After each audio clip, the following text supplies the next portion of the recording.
خامند اور بیوی کے رشتے کو بعض بیویاں ایسی نادان ہوتی ہیں کہ اولاد کی محبت میں خامند کو ڈیگریڈ کرتی ہیں، بعض خامند ایسے نادان ہوتے ہیں اپنے ماں باپ کے احترام میں بیوی کو ذلیل کرتے ہیں، اپنے بہن بھائیوں کی سن سن کر اپنی بیوی کو مارتے پیٹتے ذلیل کرتے ہیں۔ یہ ہر گھر کی کہانی ہے۔ ان دونوں سے میرے اللہ نے روکا ہے۔ خامند اپنی بیوی کو سب سے زیادہ عزت دے، بیوی اپنے خامند کو سب سے زیادہ عزت دے۔ حقوق میں سب سے بڑا حق اب خامند اور بیوی کا ایک دوسرے کے ساتھ جوڑا گیا ہے کہ ان سے نسل چلنی ہے، ان سے نسل چلنی ہے۔ آپ حیران ہوں گے، بیوی کے ذمہ خامند کی روٹی پکانا شریعت نے نہیں لگایا، تو خامند کے ماں پیو کی روٹی کیسے ذمہ ہوگی؟ خامند کے بہن بھائیوں کی روٹی کیسے ذمہ ہوگی؟ کتنی بہنوں نے گھر اجاڑ دیے بھائیوں کے، کتنے ساس سسر نے اپنے بیٹے کے گھر اجاڑ دیے۔ یہ چاروں طرف پھیلی ہوئی کہانیاں بتا رہا ہوں، کوئی خواب نہیں سنا رہا ہوں، کوئی باہر کی زندگی نہیں بتا رہا ہوں کہ جوائنٹ فیملی سسٹم بہت اچھا ہے اگر شریعت کا پتہ ہو، اور بہت برا ہے اگر شریعت کا پتہ نہ ہو۔ چڑا چڑی بھی اکٹھے ہوتے ہیں تو گھونسلہ الگ بناتے ہیں کہ ساس سورا کے دائیں سرتے نہ آ پاوے۔ شریعت نے یہ عورت آنے والی لڑکی کا حق رکھا ہے کہ اگر خامند کے پاس طاقت ہے تو اس کو الگ گھر دے۔ اگر وہ ڈیمانڈ کرے کہ آپ مجھے الگ گھر لے کر دیں تو یہ ماں باپ کی نافرمانی نہیں، یہ حق تلفی نہیں، اس آنے والی کا حق ہے کہ اس نے تیری نسل کو سنبھالنا ہے۔ اگر یہ ساس کے بھی سنیں، سسر کے بھی سنیں، نندوں کے بھی سنیں، دیور کے بھی سنیں، پھر تیرے بھی سنیں، تو یہ تو پاگل ہے، یہ بچے کہاں سے پالے گی؟ یہ بچوں کی تربیت کب کرے گی؟ یہ تو دن کو روئے گی کہ سس ہے آکھے، رات کو روئے گی سو رہے آکھے، اگلے دن آکھے گی میں نے تو تیری بہن ہے آکھے ہے۔ تو اس کو تو بچے پالنے کا وقت نہیں۔ ہماری نسل کیوں برباد ہو گئی کہ ماؤں نے اپنی ڈیوٹی چھوڑ دی ہے۔ 3 سال کا بچہ سکول میں ڈالنے بلا سکول والوں کیڑی فکر ہے، انہوں نے پیسے لے کے انہوں کھڈاونا۔ میرے نبی نے کہا 7 سال تک تو نماز بھی نہ کہو، گلے سے لگا کے رکھو۔ 7 سال تک نماز بھی نہ کہو، بس اس کو قریب کرو قریب کرو قریب کرو، 10 سال میں جا کے نماز کہو۔ 3 سال کے بچے کو ڈالتے ہیں اسکولوں میں، اس کے لاشعور میں ماں باپ سے نفرت پیدا ہو جاتی ہے۔ یہ میری اب بیتی ہے، اللہ نے مجھے تبلیغ میں لگا دیا تو شریعت پڑھنے کے بعد اللہ نے میرا سر جھکا دیا، ورنہ میں تو بالکل باغی ہوتا۔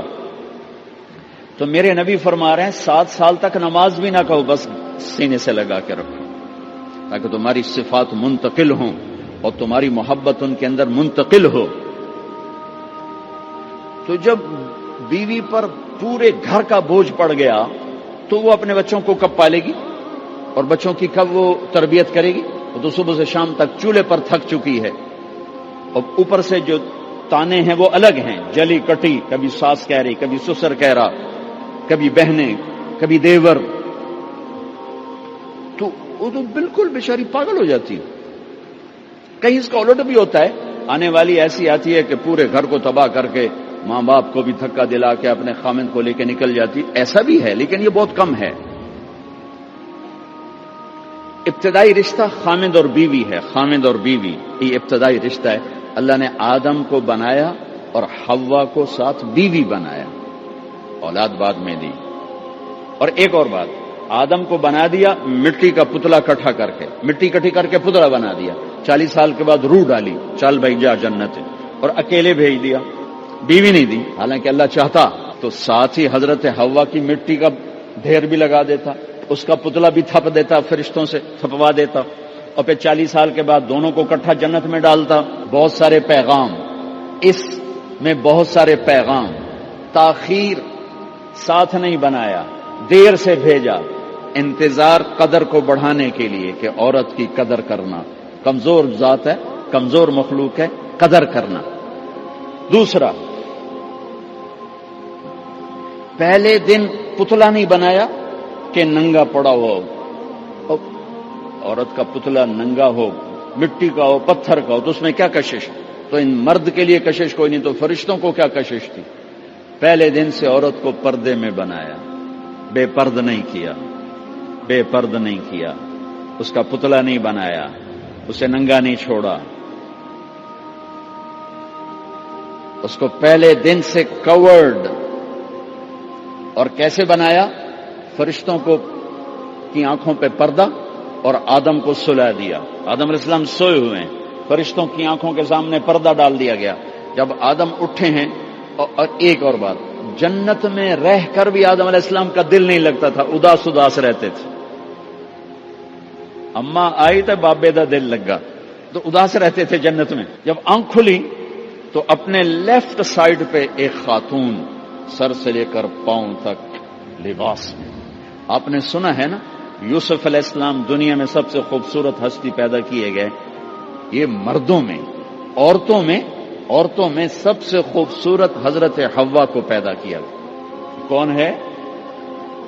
کہتے ہیں اللہ کی آدم تیری بیگم. کون ہے تیری بیگم؟ نکاح پڑھایا.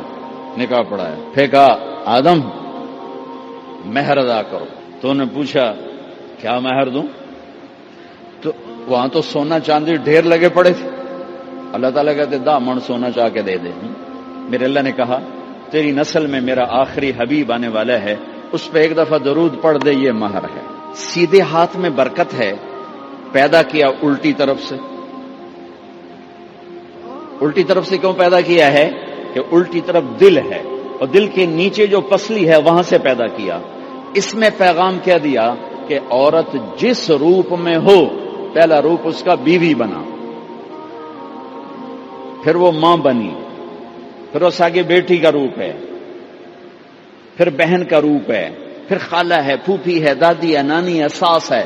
جس روپ میں بھی عورت ہے اس کو دل کے قریب جگہ دو. یہ دل کے نیچے سے پیدا کرنے میں یہ پیغام دیا گیا ہے. اسے ذلیل نہ کرو، اسے خوار نہ کرو، اسے بے عزت نہ کرو، اس پر شدت نہ کرو. تو پہلا بنیادی رشتہ خامند اور بیوی ہے، اور آخری رشتہ بھی خامند اور بیوی ہے.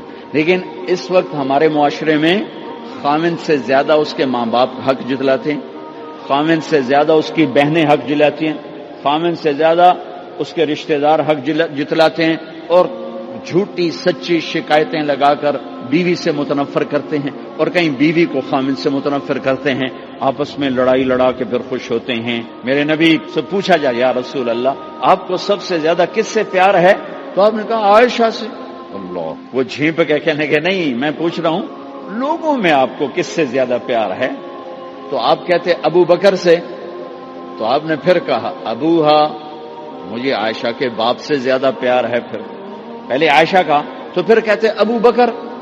تو آپ نے کہا نہیں، ابوہا، مجھے عائشہ کے باپ سے سب سے زیادہ پیار ہے. یہ آپ کو میسج دیا ہے کہ گھر کی زندگی کیسے ہوتی ہے. کوئی عشق نہیں چڑھا ہوا تھا، میسج ہے نا.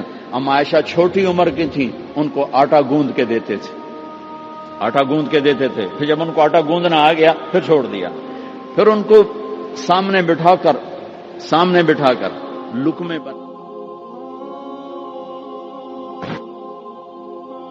سامنے بٹھا کر لقمے بنا کے کھلاتے تھے. پھر ہم عائشہ رضی اللہ تعالیٰ عنہ کوئی گوشت کا ٹکڑا، وہاں بڑے بڑے گوشت کے ٹکڑے پکائے جاتے تھے، تو کوئی گوشت کا ٹکڑا اٹھایا اور ایسے 2-4 جگہ سے نوچا اور پھر رکھ دیا. سارا کھایا نہیں جاتا تھا، تو اللہ کے نبی اسی کو اٹھاتے اور حضرت عائشہ کو دکھا کر، جہاں سے حضرت عائشہ نے نوچا ہوتا تھا وہاں سے یوں کاٹ کے دکھاتے تھے.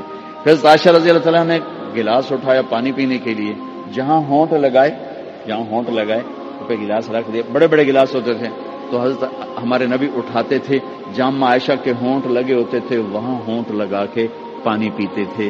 یہ آپ کو سکھانے کے لیے ہے. اپنے گھر والوں کے ساتھ بیٹھ کے کھانا کھاتے.